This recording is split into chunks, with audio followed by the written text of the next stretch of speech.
I'm Katie, or Katie Does Piano, and this week we're going to be starting on page 42 and ending on page 49, so not that many songs today. The first thing we're going to learn that's a new topic is the eighth rest. So we learned an eighth note a while ago. You guys know that it's only half a beat, so basically an eighth rest is just a half a beat of silence. So it's like a cute little squiggly mark you'll see on the page written. It is a little bit complicated to kind of like hear or like even just like comprehend when you're playing a song. So I recommend that you start maybe counting out the notes. So try writing the 1 and 2 and that we talked about, or just ask your teacher to play the song so you can kind of hear it. You can go check out how this song is supposed to be played, since I know it's a bit of a complicated pattern.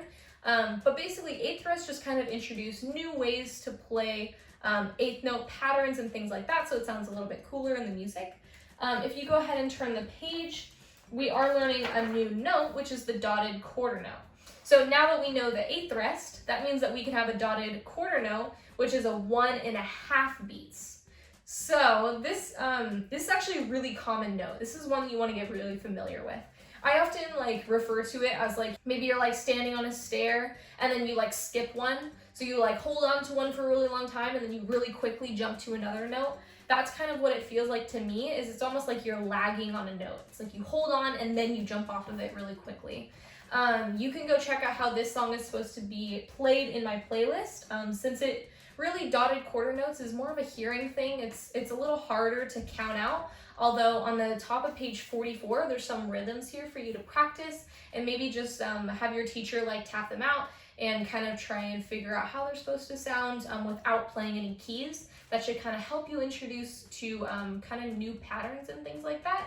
But if you turn the page, we've got one last new topic kind of, which is the G crosshand arpeggio. So we did like C crosshand arpeggios in a couple of songs, but this song is going to be all about G, and they're actually going to do like 3 octaves on the piano. You'll see that on the first line. So just make sure that you are understanding that concept. We did a lesson on crosshand arpeggio, so make sure you're comfortable with it. Make sure that you get the pedal in the song. There are like 2 lines of pedal, and there's also a repeat sign. So it's a little bit of a longer song, but it does sound really cool when you can get it smooth. So go check out how that one's supposed to sound. And then we've got one last new topic, which is a lead sheet. So a lead sheet is basically just like music, but it's the melody only, and then the chords are written above that melody. So your left hand is going to play those chords that are written above there, and then your right hand plays the melody. So I went through and played this song really slow for you guys so you could kind of hear like the changes in your left hand and how it's supposed to look. Basically your left hand is just jumping between chords, and then you can kind of choose to play the chords in any order. So let's say you want to play a D minor. All you have to do is just play a D, an F, and an A. So you can choose to put the D on top, or an A on top, or an F on top, or you can switch around the order for whatever sound you want to do. That's why lead sheets are kind of cool, because they give you a little bit more freedom than if someone had literally just written like a C chord on music for you.